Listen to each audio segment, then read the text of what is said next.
Hi there, traders. This is Brad Gilbert with today's trading action. All right, now the markets look like they're a little bit mixed up, right? And you know what? For the untrained eye, they are. But I was saying yesterday in the Discord, basically looking for shorter term trading opportunities because the market is pretty undecided with what is going on, right? Now, let me just sort of run you through that because we did have some weak numbers, right, out of New Zealand. GDP numbers fall off the face of the earth. And this is another lesson for you as well. Just as I start, the BOJ keep rates on hold. There's no surprises there. But you know what? Those Kiwi GDP numbers, right? Out of all the numbers that come out, they're probably ones that aren't looked at that closely, right? And they are buying in here, actually, as I talk about that.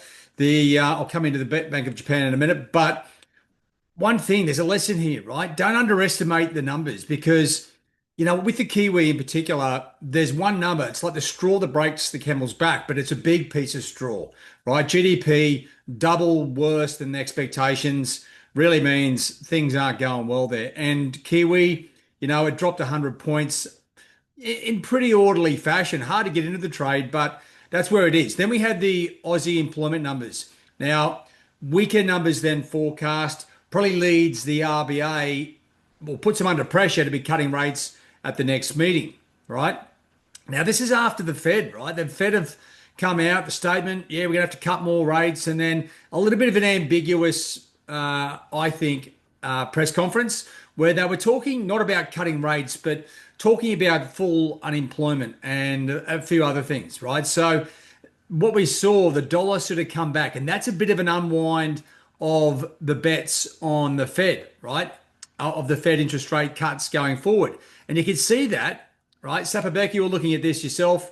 The interest rate yields have gone up. This is where you can see what's going on, right? It's very hard to look under the hood of the market and see what's going on. This is our go-to. It tells us that the market is winding back some of the bets on the Fed cutting rates again this year. So that's what that is. It's about 5 to 8 basis points up. It's not massive, but it's enough to really rock the boat and seeing a big unwind of those dollar trades. Now, I've purposely left my technical analysis as it is. You can see here, like sterling, a bit of a dog's breakfast, right? And it's going to be more of it because we do have the UK retail sales figures coming out, right? Now, this is it's sort of second, sometimes top tier number. Now, retail sales year on year, 0.6 expected, -1 to 1.6. You can take out the ex-fuel, and there's a few other things in there as well. And then you got the Canadian retail sales figures as well. Right now, the market is not necessarily confused, but there's different parts of the market buying and some selling, right? It's probably not going to be clear for another day or so before that happens. So these opportunities that you see coming out, they will move the market, but we're looking at short-term trading opportunities, right? Maybe give it an hour or two. Get some cash into your account. That's all this is about. It's not about going into the trend yet because it's not exactly clear what the dollar trend is and what the trends are for the other markets. Aussie and Kiwi, it looks like the trend is down, right? Well, it's trying to establish that. And that's what we're sort of wrestling with ourselves is like, but hang on a second, the Fed have just cut rates. They may be doing more. It's like the market can get so out of balance with their positioning that everyone forgets what is actually going on. And the fact is the dollar is still going down. Euro still going up. So is sterling, Aussie. The Kiwi is under pressure. Dollar CAD just drifting sideways, as is the beast, right? Dollar yen. So that's where we're going to look for. Like there's a lot of noise in your hourly charts, right? Right now, with a bit of experience, you'll be able to sort of come in and go, right, I've got to switch tactics here. I'm going to sort of like guns, right? As in the old dog fighters, right? And you're looking for opportunities to get in. The signals, yeah, they may come into play as we go through the various components. And Aussie Kiwi is one of those ones that should continue to keep going higher. Although the Aussie weaker data sort of puts a little bit of a slowdown on things. But with the major currency pairs, right, where are they? Okay, this is the thing. Use the live trade signals to work out have we got good trading conditions or not. Here are the majors, right? All of them uncertain. The live signals aren't there just to sort of give you the heads up which ones to trade. They're also to tell you, okay, what are the market conditions like? If they were good and we had good direction from the dollar, then the majors would be lighting up, but they're not. They are all over the shop like a dog's breakfast. And that gives you the warning to sort of really cool your jets, focus on the short-term trades. If it suits you, just don't go in there thinking, okay, especially if you're a stable or a compliant trader, don't go in and start trading the live numbers. You'll get freaked out. There's no structure. There's no plan. What you're looking for those traders who are a bit more aggressive, you're looking for short-term momentum, right? And just really working with that. And as you can see at the moment, I mean, the trend lines are working quite well. If anything, well, there's still pressure on the downside to me. The slightly stronger numbers, you might see a little pop above that short-term resistance line. But at the moment, the dollar, US dollar, is still going up. So that's what we have to sort of focus on. Okay, so really good learning curve the after the Fed, right? The best thing, right? Now, don't get sort of all bent out of shape if you haven't made any cash the last couple of days. There's been some good cash on offer, just like, like a, what do they call it? We used to call it jobbing the market, like getting short. If you've got clear direction, you get short with a clear direction and then you buy it back. You don't go long, you go short again, buy it back, short again, buy it back. The scalping the market, that's what the retail traders call it. But do it from the side where you know where things are going. The best thing is, right, out of the major currency pairs, this uncertainty comes around because there's central banks in play here. Some of them are going to have to make decisions around what they're going to do next. That creates a huge amount of trading opportunities for us going forward. So if you haven't tucked away any cash, don't worry. Trading is going to be very active from here on in. I say potentially to the end of the year. It's like, you know what, we get starved of trading opportunities, then all of a sudden everything's lighting up and everyone's like, well, what are we doing? What are we doing? Right, just focus on the opportunities in front of you. All right, so that's just keep an eye on the calendar.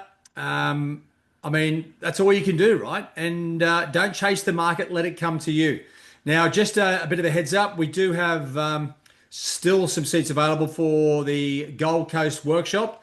That is, as I said to a couple of guys yesterday, we're going to be focusing on the one percenters, the stuff that you probably don't find in the course, really going through the market in detail, your capital management, and a whole range of things. It's going to be extremely beneficial for everyone that turns up. And just on our funding program, right? I've been looking at this I developed a new funding program 9 to 12 months ago. And then I've been waiting to sort of implement it, rebuild a new trader dashboard, and we are sort of finally there to roll out the program. Now, this program here, it's a one price, right? One price, one challenge, $275. And from that challenge, right, we are going to be assessing your long-term sustainable performance score, right? This is a score that really tells us a lot about your trading behavior and performance, right? So check this out. Like $275, most $200,000 funding accounts out there are at least $1,000, right? 1,000 US. So you're saving a lot of money, but this is for good traders, right? If you're not confident, well, wouldn't sign up. But you can find all the details there, especially about the what is the LTSP, right? The long-term sustainable performance. Well, put a line through that. That is something that everyone should be trying to achieve, and that's what we're focusing on in the workshop, right? Making you an overall better trader across the board that can consistently make money. You pass this program, you're going to get one of four accounts, right? 25, 50, 100 or 200 account, depending on your overall performance, depending on your performance to hit that 8% profit target. Anyway, I'll talk about that more as we go forward. But today, right, focus on the data. We've got UK retail sales figures coming out. Actually, let me just come back to Metastock and we'll get BOJ decides to start selling its ETFs. Maybe that's the reason, obviously, why there's a bit of yen buying. But just focus on the calendar, right? There's no need. It's Friday. Don't sort of have a bad day and ruin your weekend. That's what we used to think about it when we're in the banks. You never really wanted to get too aggressive Friday because or you'll be thinking about it all weekend. You've got 3 days to wait before you come back to the market.